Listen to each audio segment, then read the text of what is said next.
So it turns out the time has come to harvest my sweet potatoes. We're having cold weather coming up, and so it's time to get them out of the ground. I'm going to share with you both how to harvest them and also when to harvest them and then what to do with them, because if you just go eat them afterward, they're probably going to be totally tasteless or at least not very sweet at all. So we're going to talk about what to do about that. Hey everybody, Chad Cruiser here with Health and Homestead. Now, one of the things to think about is when do you harvest your sweet potatoes? So number one, there's more than one way to know when to harvest your sweet potatoes. The kind of most common method might be to look at the variety that you have purchased, and when you put them in the ground, they're going to tell you how many days till harvest. They may be an early variety at 90 days, or they may be well over 100 days in one of the longer season varieties. So that's one simple way, but maybe you don't remember when you planted them. You didn't write it down. It's always good to write down when you're planting whatever it is that you're planting. It's always a good idea to keep track of it. But there are other things you can do. Number two, if you know that weather is going to be getting very cold, or you're going to have a long stretch of rainy weather and not be able to harvest for a while because it's going to be wet, well, then you're going to want to harvest them before that. But the other option is if you do have a frost. Now, if you've had long cold spells, this can be damaging to the sweet potato. It may make them kind of mushy and worthless and not even usable. So you want to get it out before it gets too cold, but sometimes you can wait until a frost. But once you have a frost, your plants are going to start dying back. And when they start dying back, you don't want to wait a few weeks at that point. You want to go out right after, the day after if possible, and harvest them. In this situation, we know it's getting really cold, so I'm going to start the process of harvesting them. So one of the things I've done this year is I've tried doing simply planting them in the ground with nothing covering them, none of the black plastic, and then I have some black plastic. I'm going to be checking this row to see how much I get out of this row compared to the one with the black plastic, and that'll give me an idea of what to do for the future. Really, I don't want to grow stuff that I need plastic. I'm just not interested in plastic. I mean, I don't like the whole consumerism gardening where you constantly have to buy and buy and buy and buy, but I still want to see kind of what the difference would be. So we'll find out.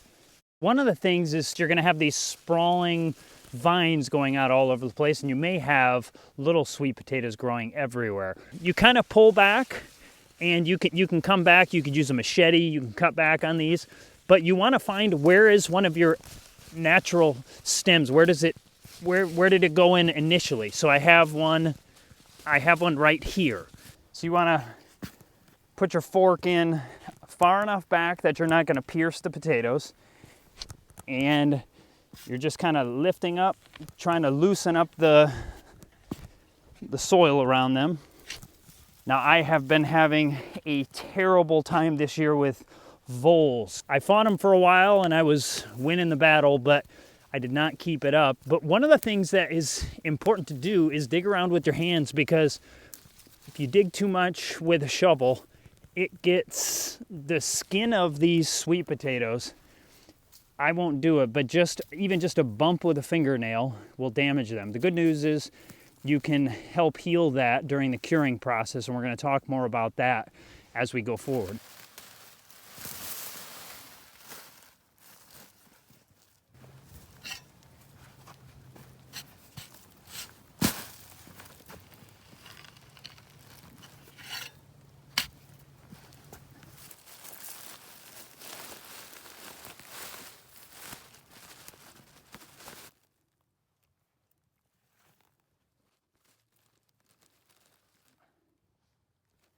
There it is again, the rascals. That one's done for. Once again, I did some rows without black plastic, and I did one row with black plastic. This is not a purely scientific test, but in my little test, there was, what do you think? Is it better with the plastic? I've always heard the plastic works better. It didn't work better for me. And I'm actually very happy about that, because that means I'm not going to waste money and time with black plastic. And I have heard other people say it does work better for them, and more power to you. I hope that works well for you, but I like to save money and I don't like garbage. And so now I have this black plastic garbage. And so I won't have to have that in the future. So I'm looking forward to that. But now I want to show you how to cure your sweet potatoes. The reason you're doing this is because these sweet potatoes, now they are filled with starch, but over time, after you cure them at 85 degrees, 85% humidity, you will transition the starches into sugar, and that's what makes them nice, sweet potatoes. And we need to use this bag to create the greenhouse effect, but you don't want it too humid in there. So what we'll do is we will puncture a bunch of holes with a knife. Be careful that you don't cut yourself. And if you have a greenhouse, that's even a better option. You can cover them in a blanket in a greenhouse. I don't presently have one. Someday I plan on getting one, but until then, you go the cheap route. Once you have enough holes, then you take your sweet potatoes and you simply put them in the bag.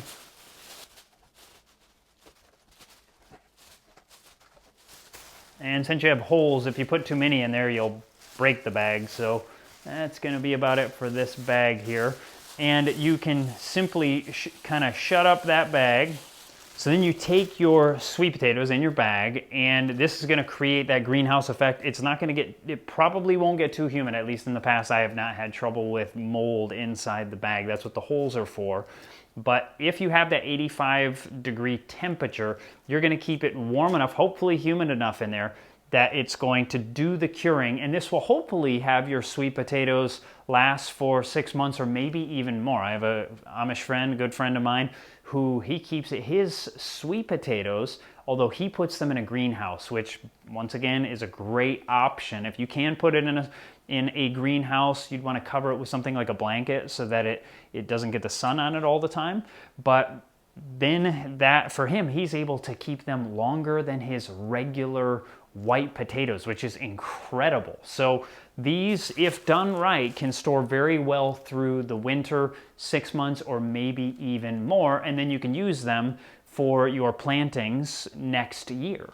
So what I'm going to do is I'm going to put these near my wood stove so that they will have that temperature. Now, if you don't have the wood stove option, obviously that dries things out a bit, but another option you could use is using a little space heater. Put a space heater in the room and make sure it gets up somewhere around 85.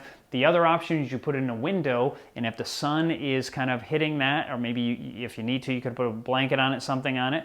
You don't necessarily have to, but you're getting the sun on it, that's keeping it warm enough. This should also work. So you're gonna do this anywhere from like 4 days to roughly 2 weeks.